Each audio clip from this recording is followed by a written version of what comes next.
Welcome to Conversations with Epiphany. Let's talk, the show where we dive deep into the essence of what makes our guests uniquely themselves. Join as we uncover the stories, experiences, and moments that shape their lives. From the triumphs to the trials, we're here to explore it all. Let's get talking and discover the heart of every story.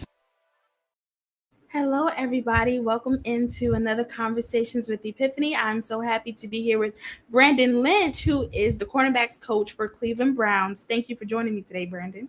Oh, it's a pleasure. Thank you for having us. Yes, no problem. So, I not only are you a coach in the NFL, but you also played in the NFL. Looking back, what moment from your playing career stands out to you the most? Yes, ma'am. I would say, honestly, that the biggest thing is all of the relationships that, in the locker room, and I think about like a lot of them were forged by great leaders as the teachers our teammates would be around. I think about Coach Dungy. I think about, Coach Leslie Frazier, Coach Allen Williams, that these guys that they really took young men from different backgrounds. And one of the big things that really stood out, they would say, when we do our job, we win. Even if not, we do our job. And over the years, I just thought that was just something about, execution on the field, how you carry your business as a pro. But it really was about everything but that. It was, how you walk with your relationship with Christ, the way that you treat and adore women, the way that when you're a father, you're doing your job, how that reflects in your household. And then, obviously being a mirror reflection of what you would want your kids and others to aspire to. So, I really, really, really think that that's the biggest, thing I think about in our playing career. Right. And speaking of legendary coach Tony Dungy, to be a part of the Colts at that time, Peyton Manning, how was that? Just being around that atmosphere, that Super Bowl winning atmosphere. What was that like for you?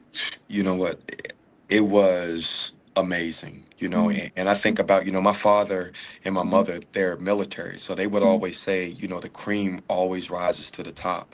So when I think about like being around other high achievers, but really being around high achievers and seeing just how simplistic their approach was to things, we talked about talent and passion, right? And whether you're an NFL player, whether you're a champion, whatever walk of business you're in, everybody has talent and passion. But something that really stood out with those guys was endurance and precision. So putting the importance on, can you do things over and over and over again when it hurts to be wrong, but then really doing it for somebody else. So like having a sense of service about yourself, like that was truly, truly a blessing to experience that. Right. That's really good. That's so true. What were some of your toughest opponents facing on the field, and what made them a challenge for you? Yeah, sure. I think that the toughest opponent was was a teammate, and that's in Marvin Harrison and Reggie Wayne. Both fierce competitors. They never wanted to lose. They were tough. They were competitive.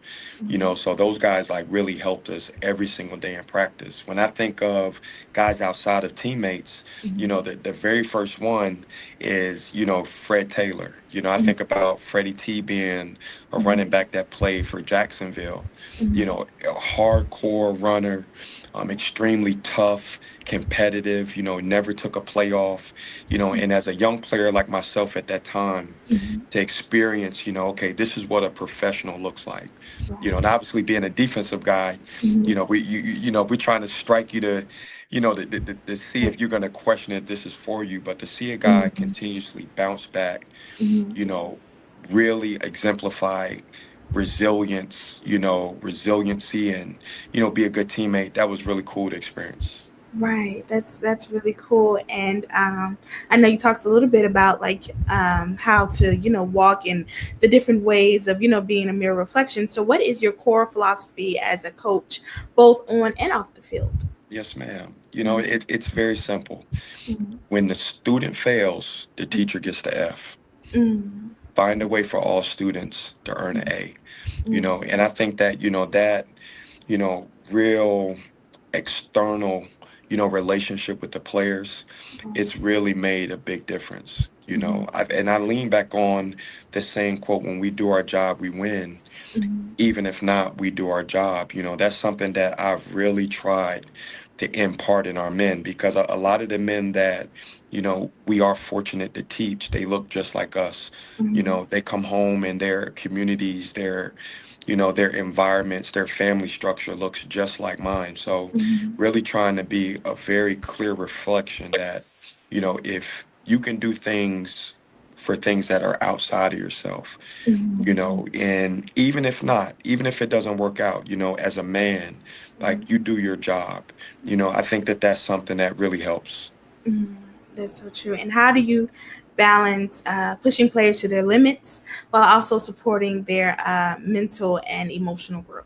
Yes, ma'am. It is really relationship first. Mhm. And I think that, before, you like, you're pushing a young man, you really want to know, like, what really makes that young guy tick. Right. What are his goals? Like, what Right. does he aspire to be outside of football? I think Mhm. that, as a teacher, like, you have to get to who the man is first, because the man is what either elevates, Mhm. or it's the thing that really hurts the young guys on the field. So really just finding out, like, Mhm. what's your why? And I know that's kind of cliche-ish, Mhm.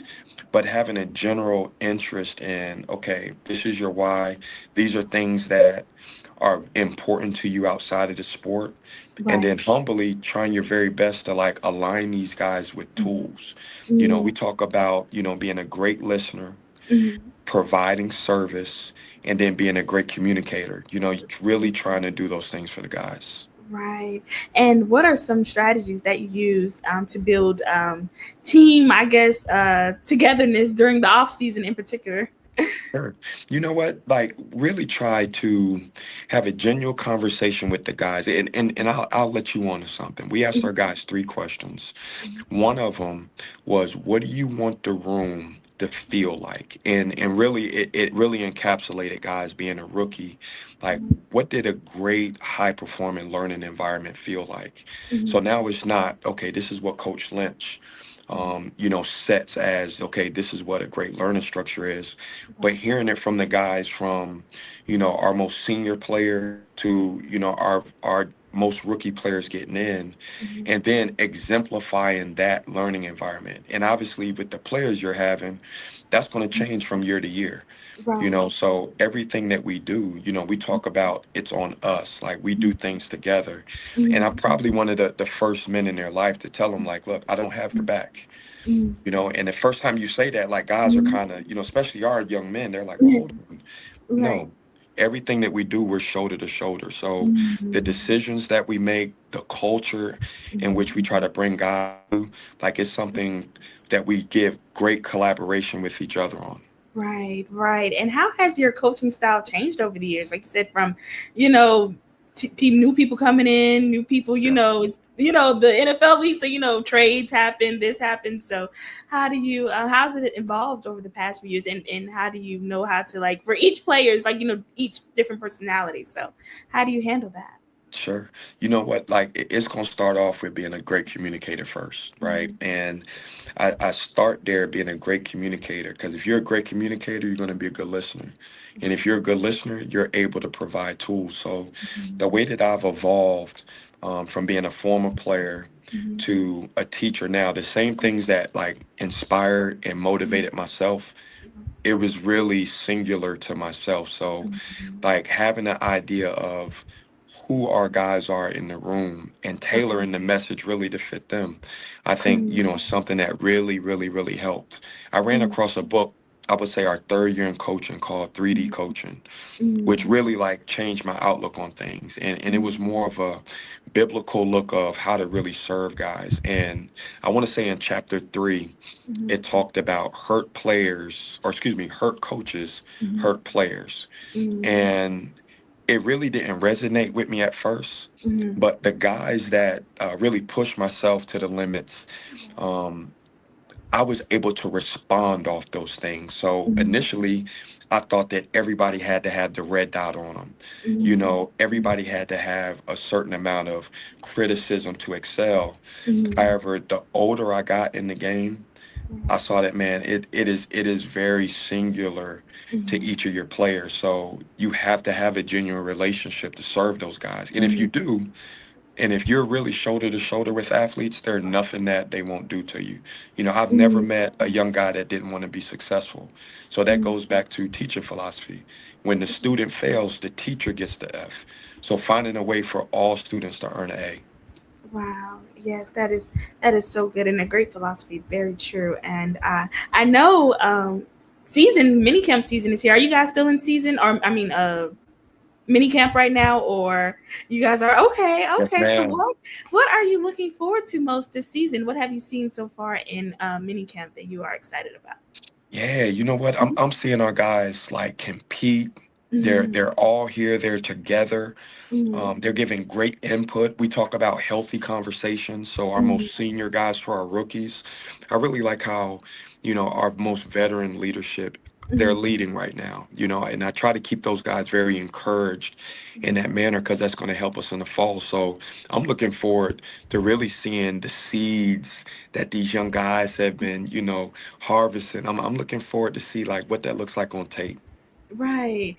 Do you have any game rituals? You know Pre-game what? rituals?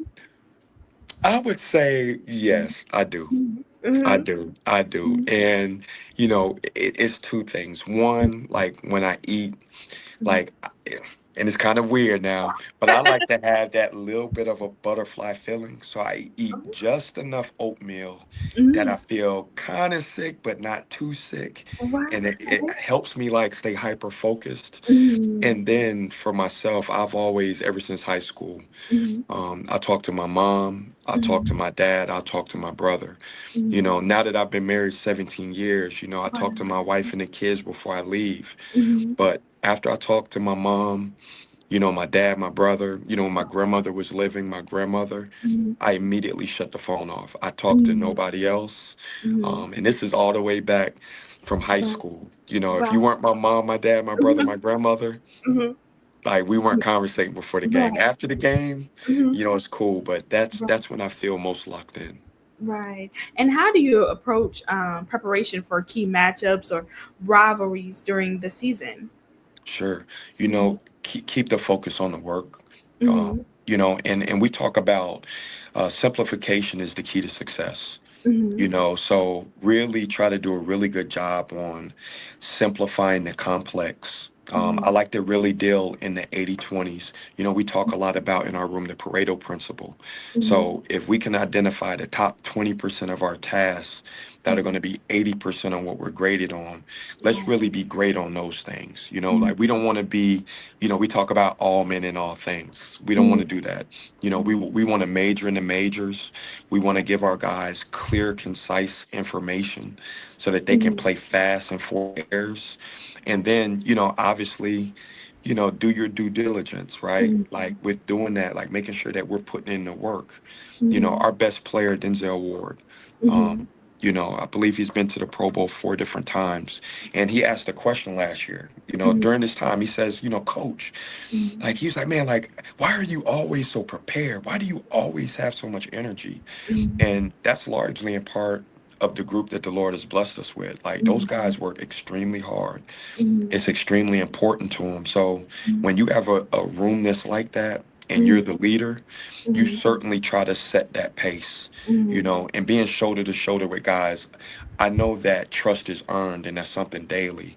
So Right. daily, I try to put my best foot forward to earn Mhm. that. Right. And like I said, you played defensive end, so you know exactly what it takes, both on and off the field. So, what do you see in these group of young men on on the defensive side that you are just so riled up for this season? Toughness and competitiveness. Mm-hmm. Like very, very clear, like those two things.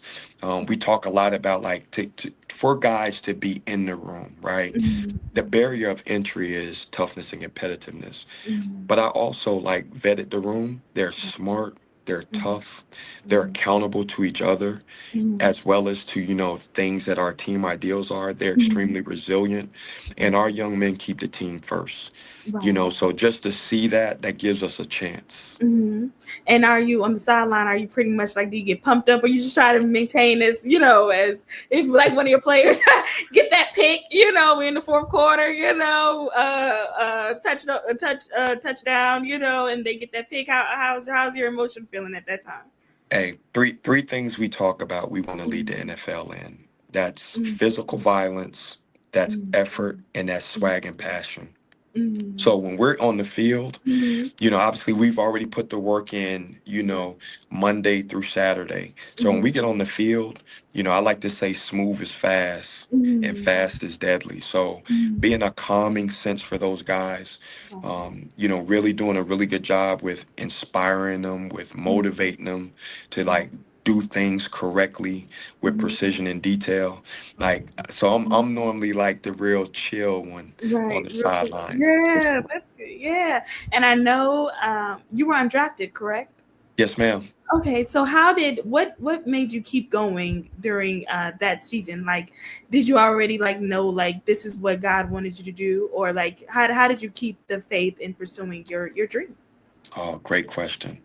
I would say first, I am the product Mm-hmm. of a praying grandmother, a praying mom, a praying father, praying aunts and uncles. So, I've always felt, that I had to have that type of accountability to peers that have like sacrificed so much. We talk about like those who drink the water Mm-hmm. must remember those who dug the well. So Mm-hmm. to even have an opportunity, Mm-hmm. right? Right. To make sure Mm-hmm. that I'm really giving my best to the ones that really have sacrificed so much. It really made it easy, Right. especially with having, parents to sacrifice as much as they have, to have aunts, Right. pour the word of God in myself to make sure Mm-hmm. that, Proverbs, I still hear my Mm-hmm. aunts, like Mm-hmm. it's 31 books. Make sure Mm-hmm. like every day you're reading it. So, Right. Right. just to know that people are counting on you Mm-hmm. and really just to see that it's bigger than yourself. Mm-hmm. Opportunities multiply as they're seized. So, Mm-hmm. as a man, having that understanding of, okay, it doesn't matter if you have the same opportunities as everybody else, as long as you take one. And Right. then just thinking about the old adage, Mm-hmm. if you take one, the Lord will take two. Mm-hmm. Which means that when you take three, the Lord takes six. So when you take seven, he takes 14. So really being really hard linked into my faith to Mm-hmm. really see that, you know what, man, if you Mm-hmm. do it and you're doing it for the glory of God, he will multiply your talents. Amen. Amen. And that was well said. Thank you for that. How do you maintain the balance between coaching and your personal life? I know you said you and your wife are married for 17 years, Yes, and your ma'am. children. And I know coaching is on the road a lot. So how do you maintain that balance? You know, you never treat anybody else better than you treat home. Mm-hmm. And, that's something that's always humbled myself, Mm-hmm. because as a teacher, like you're going to come in like you're a solution seeker. So when I come in, I think about the times that I have to have a hard conversation, but Mm-hmm. how I'm still constructive Right. with that advice or that criticism that needs to Mm-hmm. be had. Or when I see somebody's having a tough day, Mm-hmm. like the patience that I'm able to display so that I can listen and provide tools. Mm-hmm. So when I think about work-life balance, Mm-hmm. as good as I look, as I want to serve my guys, I will not serve them better than I serve my wife and my children. So I try to really, really excel as a leader in my workspace. Mm-hmm. And that really sets what that bar is at home for me. That's good. That's very important. And what advice would you give young players who want to pursue football, who have that dream, that vision, that work ethic? What would you tell them? Yeah. I would say that, everybody in the world has Hmm. talent and passion, Right. but I'm probably the only person in the world that'll tell you the bar is so low to Hmm. be a professional that makes it hard. And the thing that makes it hard Hmm. is the endurance and precision. Hmm. Like, do you have endurance to keep your hand to the plow without looking left and right? Like, do you truly have the endurance to do that? And Right. then can you be precise? You Mhm. know, we talk about having butthole discipline. So Mhm. can you be precise even when it may be unfavorable for yourself? Like, can you be precise on what somebody's asking you? You Mhm. know, like we talked about earlier, like Mhm. trust is earned. Mhm. So if you can have endurance and you can be precise in this sport, you're Mhm. going to earn the trust of first your teammates. It's Right. not earning the trust of a guy like myself first. Mhm. First, you want Mhm. to earn the trust of your teammates. And Right. if you can earn the trust of your teammates by being Mhm. resilient, showing Mhm. that you can be accountable, knowing that you're a tough competitive player and you put them first, Mhm. then you get that opportunity to see like Mhm. what's the other side of being a football player. So I Right. would really just keep the focus on that. Right. Did you have a favorite teammate or teammates? Multiple. Yes, Well, yes, two yes, pretty. yes, yes, yes, yes. I think about, at all levels, Mhm. I've had a favorite teammate. I Mhm. would think that, when I think about Mhm. my favorite teammate in high Mhm. school, it's two of them. Mhm. And that's Justin Jackson Mhm. and that's Kevin Woods. These are Mhm. two guys that pushed myself. Mhm. These are guys that, you could cry on their shoulder, you could laugh with them. These are guys that will pick you up out of the dirt. Right. And then I think about when I went to college, I Mhm. had three guys. I Mhm. had Jamison Palmer, which was a Mhm. running back. Mhm. I had Jermaine Francis, and Mhm. then I had Demetrius Walker. Mhm. These are all guys that really exuded the exact same things. But the thing that really stood out with the three men that I spoke about getting to Mhm. college, I came in running a 4.3, and I'm thinking like, man, I'm just this all-world fast guy. Mhm. But I remember seeing guys that were ahead of me, Mhm. and rather than see a young rookie put his hands on his knees, be Mhm. deflated, these were guys to say, no, hey, stand up, put Mhm. your front foot on the line, run Mhm. through the line. These are guys that they did not have an option of if you were doing extra on Saturday. Mhm. The conversation normally would go more like, hey, I'm Mhm. gonna come by, I'm gonna swing by, pick you up at 8. We're Right. gonna do some field work. We'll go to lunch. Mhm. Then right around 1 o'clock, we'll go Mhm. ahead and get back and do some speed work. Mhm. You had to be excellent dealing with Right. a crowd like that. Mhm. And when I think about, being a pro, Right. you know, the, my most favorite teammate Mhm. is Von Hutchins. Mhm. He's a guy that when me and my wife had our first daughter, he was the first call that I made. Wow. And he and I are still Mhm. very, very close to this point. He's a guy that when I got out of the NFL and I went to Mhm. Canada, Mhm. he's a free agent at this Mhm. point with the Falcons, Mhm. stays about 45 minutes from my home. Mhm. And while my wife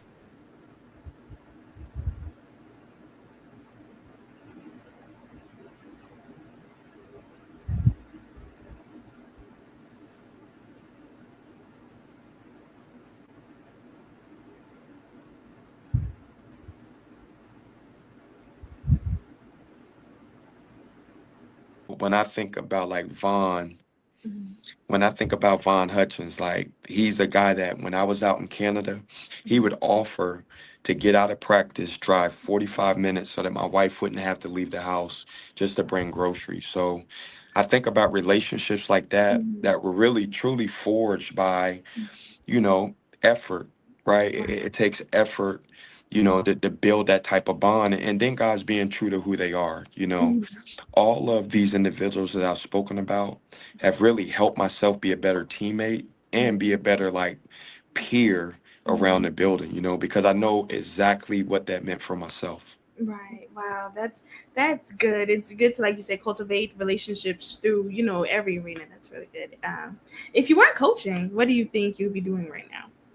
Yes, ma'am. If I Mhm. wasn't coaching, I probably would be in the military.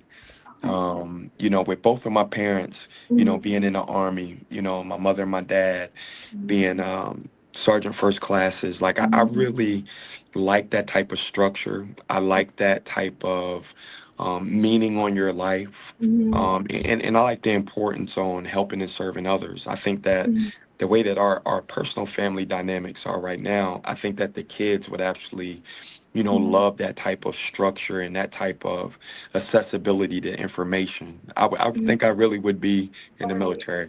Mhm. Right. That I can see that. Yep, that would be very good. That's something, you know. And so you have a football clinic coming up Yes, here ma'am. in Augusta, Georgia. Can you tell us a little bit more about that? Yes, the gridiron greats, it'll be myself, it'll be Brian Bratton, who is Mhm, currently a coach at the Indianapolis Colts. He and I mhm, will be coming in and partnering on the 20th for mhm, a youth camp and really just to mhm. bring some techniques, some fundamentals, and largely just to inspire and motivate our youth to like seek things that are outside of themselves. Not everybody is going to be a pro, and that's okay. And Mhm, that's something that like the message is not to the 1%. The message is largely to the 99% of guys that are going to be coming out and young ladies that are going to mhm, have to be excellent at serving others. So, really looking forward, on the 20th, coming down, bringing a few teammates, a few coaches to really mhm, serve kids so that they see, like, look, when you do things correctly, mhm, you know, like the Lord would definitely bless you back, and mhm. we want to be a blessing to others. Right. That's great. Do you guys still have some spots left, or is it like open for like you said, is it first graders through eighth graders? Yes, ma'am, Okay. it is. And it's I want to say 150 slots and Mhm. it's close. Okay. However, you and I talking, Mhm. like we're here to serve. We are Right. not going to turn Mhm. any kid or any family down Mhm. that, wants to come. Mhm. Obviously, get these relationships from some of the local Mhm. teachers that are there in Augusta and around Mhm. the area. And then, these are going to be some of the men and women that are going to be serving these young kids as they get through middle school to high school and to go to college. So really just trying to be a catalyst to like bridge some of those relationships. Right. And what do you hope your legacy will be, both in football and just as a person? What do you like want it to be as a player, as a coach, and just an all around teacher? Yeah. Sure. Mm-hmm. My biggest goal is to help identify young men's talents and young women and help them multiply them. I think about, the parable in Matthew, like the whole goal is to hear, well done, good and faithful servant. You've been faithful over a few, now make you a ruler over many. So like humbly just to really help young people like Mm-hmm. identify what that is and give them a platform, right? Mm-hmm. That you don't have to be the best in Mm-hmm. all areas. As long as your spiritual favor is Mm-hmm. serving something greater than yourself, you're going to Right. have an opportunity. Right. And thank you, Brandon, for joining me today, joining conversations with Epiphany. And good luck this season. Go Browns. Is it Go Browns? Like, Yes, or ma'am. you guys go Browns. Yes, sir. And I will talk to you soon. Bye, you guys.